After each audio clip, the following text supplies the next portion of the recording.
कहानी की शुरुआत होती है एक ग्रुप एक्सप्लोरर की टीम से जो साउथ अटलांटिक ओशन के बीच में होते हैं।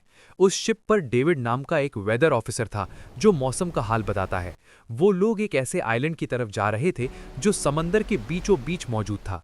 सरकार ने डेविड को वहां इसीलिए भेजा था ताकि वो उस आइलैंड के बदलते मौसम का निरीक्षण कर सके।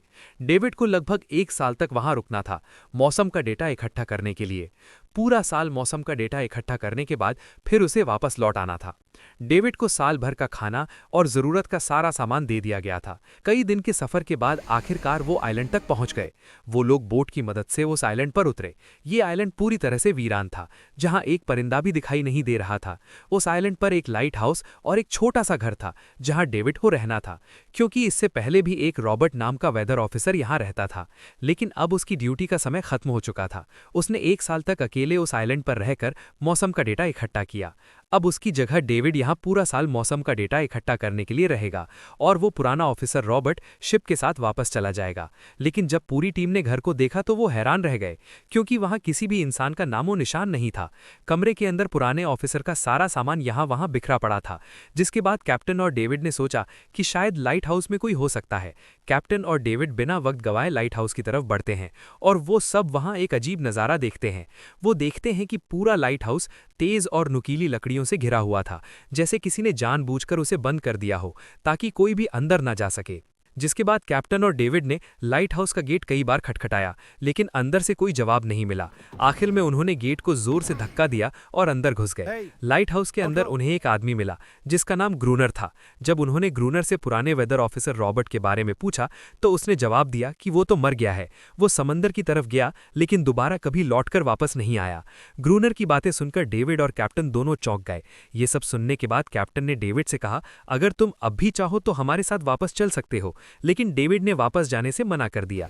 डेविड ने सोचा अगर वो सरकार को उस आइलैंड का सही वेदर रिपोर्ट दे पाया तो उसे काफी मोटी रकम मिल सकती है। जिसके बाद कैप्टन ने उसे एक गन दी खुद की सुरक्षा के लिए, और कैप्टन ने डेविड से कहा कि ये जगह मुझे सुरक्षित नहीं दिखाई दे रही, अपना ख्याल रखना। इसके बाद उसे वहीं पर छोड़कर वो सब वापस चल दिए और अब ये दोबारा वापस 1 साल बाद आएंगे। कैप्टन के जाने के बाद डेविड ने घर को थोड़ा ठीक किया, रहने के काबिल बनाया। रात होने के बाद उसे दराज में एक डायरी मिली जो पुराने वेदर ऑफिसर रॉबर्ट की थी। उस डायरी में आइलैंड के बारे में बहुत कुछ लिखा था। डायरी में एक रहस्यमय क्रिएचर के बारे में कुछ बातें लिखी गई थी, लेकिन सब कुछ साफ नहीं था, कुछ बातें अधूरी थीं। डेविड हर लाइन को ध्यान से पढ़ता गया। उस डायरी में कुछ अजीब तरह के जानवरों के स्केचेस भी बने थे। डेविड को समझ नहीं आया कि उसने ऐसी तस्वीरें क्यों बनाई थी। शायद वो अकेला था और टाइम पास के लिए ऐसा किया होगा। डायरी के एक पेज पर पुराने ऑफिसर के वाइफ की फोटो भी लगी थी। डेविड वो डायरी पढ़ते पढ़ते थक गया और धीरे धीरे उसकी आंख लग गई। अगली सुबह डेविड ने मौसम का डेटा इकट्ठा करना शुरू कर दिया, लेकिन समंदर के पास पहुंचते ही उसके कदम रुक गए। उसने देखा कि चट्टानों के बीच कुछ पत्थर अजीब तरीके से सजाए गए हैं और उनके बीच शेल्स रखे थे, अजीब से पैटर्न में। डेविड ने सोचा शायद ये सब ग्रूनर ने किया है। वो ये सोचकर दोबारा अपने काम में लग गया। काम के दौरान जब उसने दूरबीन से लाइट हाउस की तरफ देखा तो उसे ग्रूनर के साथ एक और इंसान भी दिखाई दिया, लेकिन पलक झपकते ही वो गायब हो गया। डेविड ने दोबारा उसे देखने की कोशिश की, लेकिन फिर उसे लगा कि ये उसका वहम है। रात को डेविड अपने काम में व्यस्त था, तभी दरवाजे पर खटखटाहट हुई। उसे लगा कि शायद ये ग्रूनर है। डेविड ने उसका नाम पुकारा, लेकिन कोई जवाब नहीं मिला। हाथ में लैंप लेकर जैसे ही डेविड दरवाजे की तरफ बढ़ा तो उसके कानों में कुछ अजीब सी आवाजें गूंजने लगी, जो किसी इंसान की बिल्कुल भी नहीं थी। और फिर उसने देखा गेट के नीचे से किसी अजीबोगरीब क्रिएचर का हाथ अंदर आने की कोशिश कर रहा है। वो इंसान का हाथ बिल्कुल भी नहीं था। ये देखकर डेविड के पांव तले जमीन ही खिसक गई। वो तुरंत बेसमेंट की तरफ भागा और वहां जाकर छुप गया। कुछ ही देर में वो रहस्यमय क्रिएचर घर के अंदर घुस चुकी थी। वो छुप छुप कर डेविड को ढूंढ रही थी और डेविड बेसमेंट के एक छोटे से दरार से उसे देखने लगा। डेविड की हलचल से डेविड ने डेविड को देख लिया तो डेविड ने खुद को बचाने के लिए फौरन चाकू उठाकर उसकी आंख में दे मारा। वो क्रिएचर चीख के भाग गई, लेकिन वो कभी भी वापस आ सकती थी और डेविड के दिमाग में ये बात पक्की हो गई कि जो डायरी में क्रिएचर के बारे में बात लिखी थी वो सच है। डर के मारे वो पूरी रात सो ना सका। अगली सुबह जब डेविड घर से बाहर गया तो उसने रेत में कुछ पैरों के निशान देखे जो किसी इंसान के बिल्कुल भी नहीं थे। वो निशान सीधे समंदर की तरफ जाकर खत्म हो गए। अब डेविड को सब समझ आ गया था कि क्यों ग्रूनर ने लाइट हाउस के चारों ओर नुकीली लकड़ियां लगाई हैं। अब डेविड जान गया कि अगर मैं इस घर में रहूंगा तो वो क्रिएचर मुझे कभी भी मार मार सकते हैं। डर के मारे डेविड लाइट हाउस की तरफ दौड़ता है और ग्रूनर को चिल्लाकर कहता है, गेट खोलो, मुझे अंदर आना है। लेकिन ग्रूनर उसे अंदर नहीं आने देता और कहता है, तुझे शिप के साथ लौट जाना चाहिए था। डेविड निराश होकर वापस लौटता है क्योंकि ग्रूनर उसे लाइट हाउस के करीब भी नहीं देखना चाहता था। वो उसके ऊपर पानी गिराकर उसे दूर जाने को कहता है। अब उसे खुद ही कुछ करना होगा। उसने घर की हर एक विंडो को लकड़ी से बंद कर दिया, चारों तरफ नुकीली लकड़ियों से घेरा बनाया और गेट के बाहर पुराने कागज और किताबें रखी। फिर उन पर तेल छिड़क दिया ताकि अगर वो क्रिएचर वापस आए तो उसे आग से डराकर भगाया जा सके। लेकिन एक बात थी जो डेविड अब तक नहीं जानता था और ये बात उसे आज रात पता चलने वाली थी। खुशकिस्मती से उसे घर के अंदर एक पुराना बॉक्स मिला। उस बॉक्स में एक गन थी और बहुत सारी बुलेट्स। ये देखकर उसे जिंदा रहने की थोड़ी सी उम्मीद मिली। जैसे जैसे सूरज ढलने लगा, डेविड के दिल में डर बढ़ने लगा। कुछ ही देर में चारों तरफ रात का अंधेरा छा गया।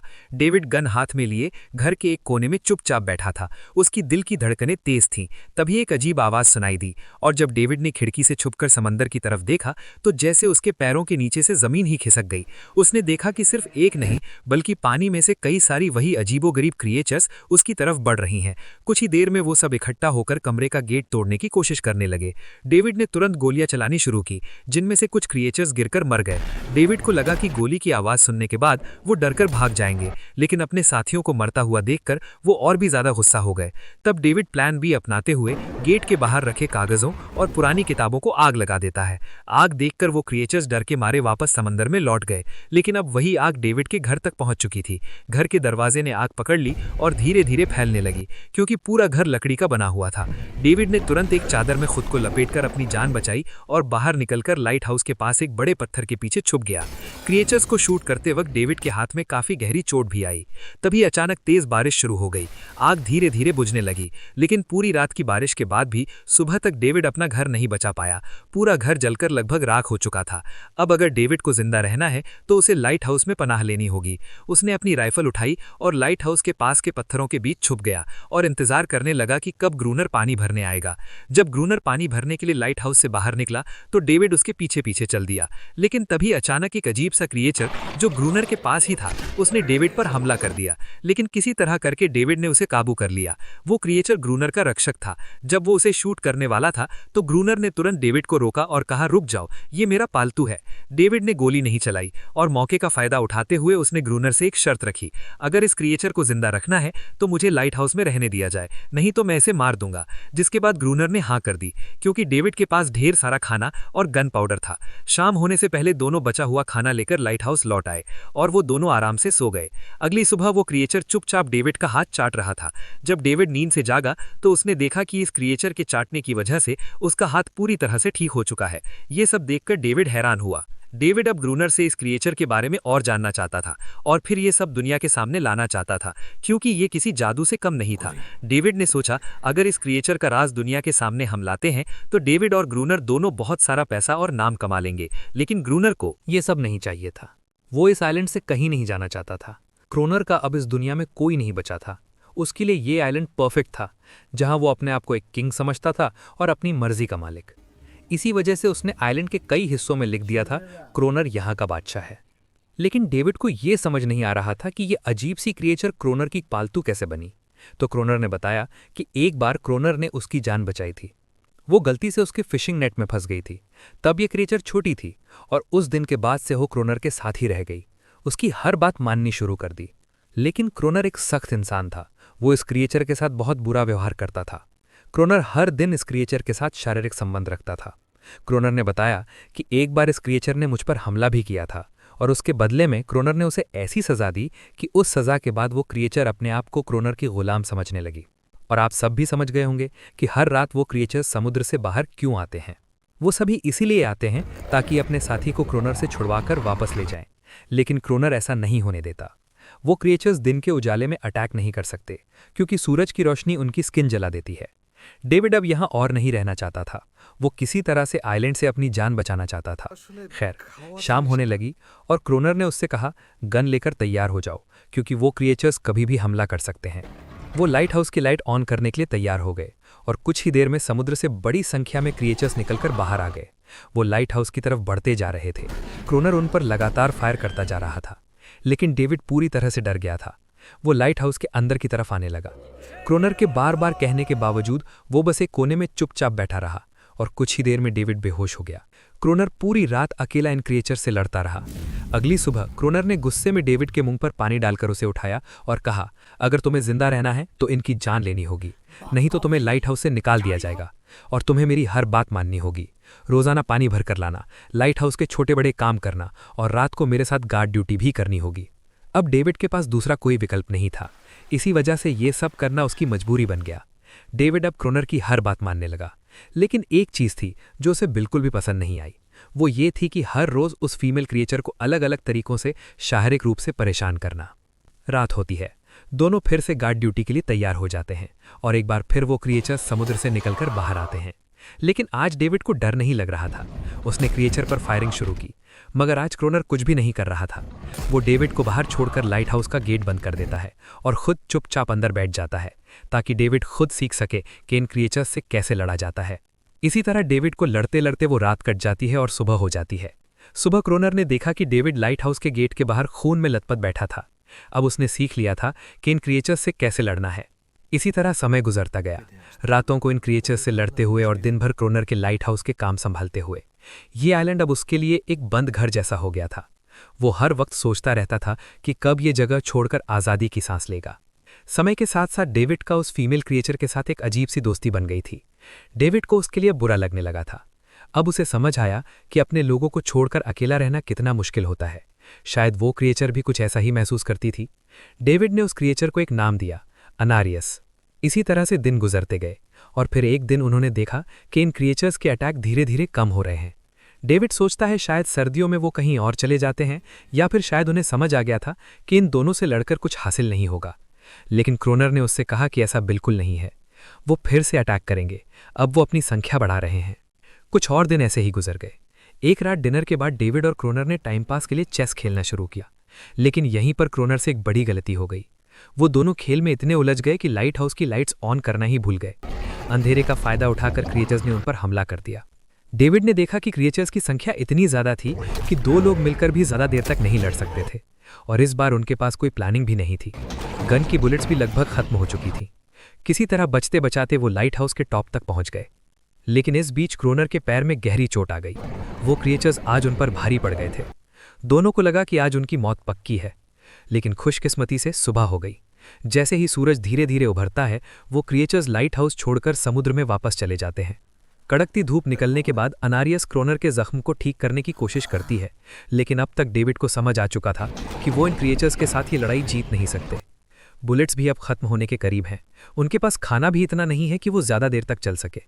खुशकिस्मती से अगले दिन जब डेविड लाइट हाउस के बाहर इधर उधर घूम रहा था, तो उसने समुद्र में एक जहाज देखा।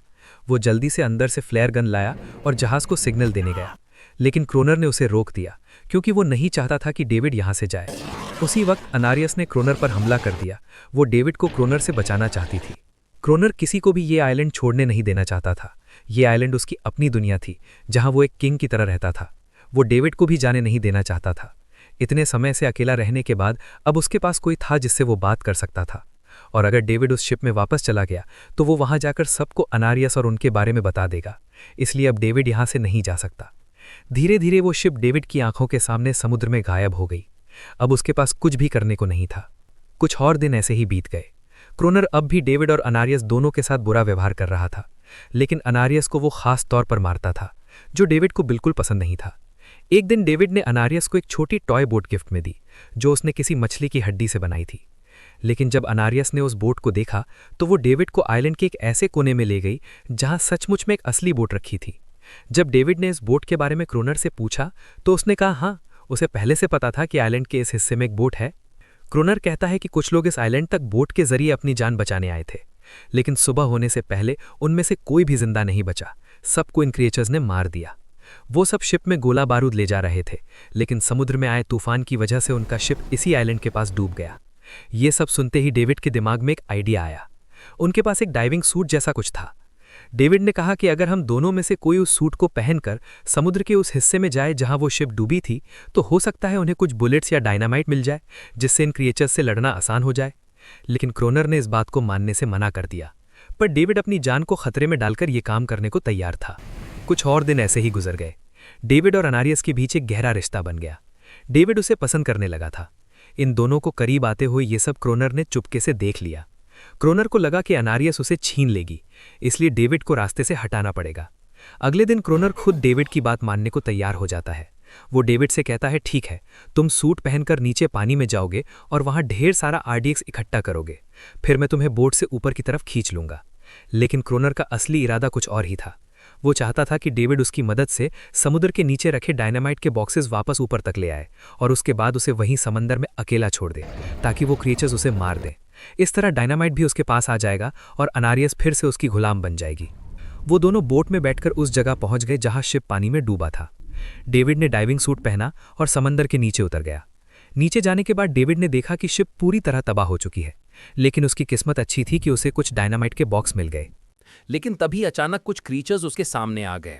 क्रीचर्स को देखते ही डेविड डर गया और नीचे गिर पड़ा। वो डाइविंग सूट इतना भारी था कि वो हिल भी नहीं पा रहा था और डेविड क्रोनर को ऊपर सिग्नल भी नहीं भेज पाया। क्रोनर को लगा कि शायद वो क्रीचर्स डेविड को मार चुके हैं, लेकिन असल में वो तो सिर्फ 2 छोटे बच्चे थे। डेविड ने जैसे तैसे करके अपना डाइविंग सूट वहीं छोड़ दिया और ऊपर सतह तक खुद को पहुंचाया। उन्हें वहां कुछ पुराने बॉक्स मिले जिनमें डायनामाइट था। इसके बाद ये दोनों काम पर लग गए। उन्होंने लाइट हाउस के आसपास 2 लेयर में डायनामाइट बिछा दिया, ताकि जब अगला हमला हो तो वे मॉन्स्टर्स को एक ही बार में खत्म कर सकें। कुछ महीने बीत गए और बर्फबारी का मौसम आया, लेकिन एक बार फिर वो क्रीचर्स गायब हो गए। अचानक से हमला बंद हो चुका था, जैसे क्रीचर्स को पता चल गया हो कि उनके लिए जाल बिछाया गया है, इसीलिए अब वो हमला नहीं कर रहे थे। क्रोनर को लगा कि शायद एनारियस ने उन क्रीचर्स को बता दिया है, जिसकी वजह से वो एनारियस पर जुल्म करने लगा, लेकिन डेविड ने उसे रोक लिया।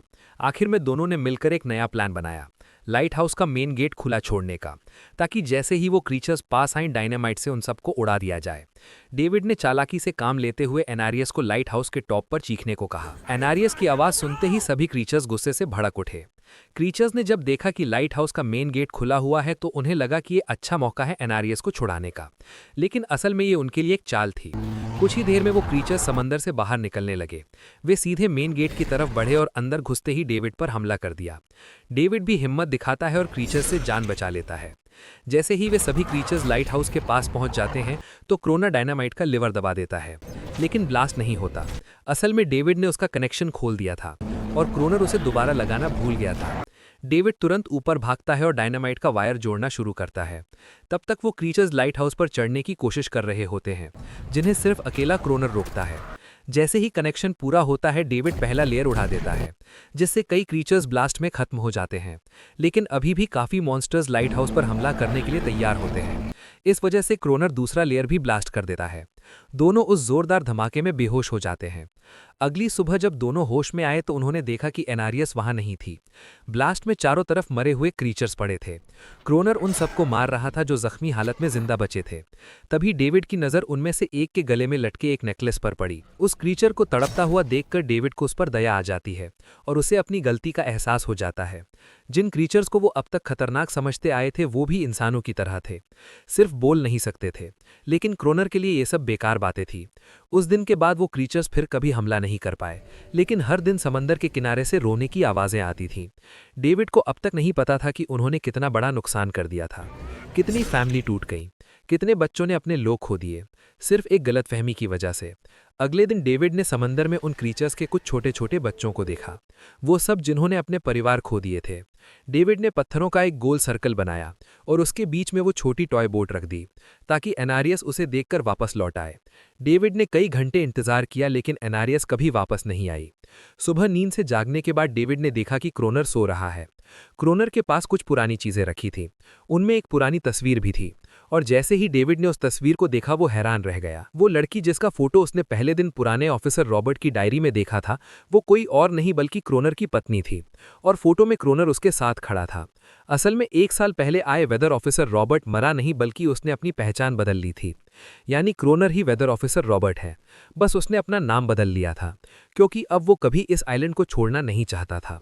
ये सब देखकर डेविड ने भी ये उम्मीद छोड़ दी कि वो कभी इस आइलैंड से जा पाएगा। अगले दिन शाम को जब डेविड समंदर के किनारे गया, उसने देखा कि उस सर्कल में रखी छोटी बोट अब वहां नहीं थी, लेकिन उसी जगह पर उसने एक क्रीचर का छोटा सा बच्चा देखा, जिसके हाथों में वो बोट थी। डेविड ने अपने हाथ में जलती हुई लकड़ी को उस सर्कल के बीच में फेंक दिया ताकि वो दिखा सके कि उसका इरादा लड़ने का नहीं है और उसे किसी को खतरा महसूस ना हो। वो उनके साथ दोस्ती करना चाहता था। कुछ ही देर बाद समंदर की लहरों से एनारियस निकलती है और उसके पीछे पूरा क्रीचर्स का ग्रुप भी समंदर से बाहर आता है। लेकिन इस बार कोई भी डेविड पर हमला नहीं करता क्योंकि वे भी अब शांति चाहते थे। उनका इरादा सिर्फ एक सुरक्षित जगह पाने का था, अपने बच्चों के लिए। लेकिन तभी वहां क्रोनर हाथ में बंदूक लिए पहुंच जाता है। क्रोनर को लगता है कि अगर शांति हो गई तो उसे सबसे ऊपर होने का एहसास कैसे होगा। डेविड उसे समझाने की कोशिश करता है कि ये क्रीचर्स लड़ना नहीं चाहते, ये शांति चाहते हैं। लेकिन क्रोनर किसी की नहीं सुनता। वो एनारियस से चिल्लाकर कहता है अंदर चली जाओ।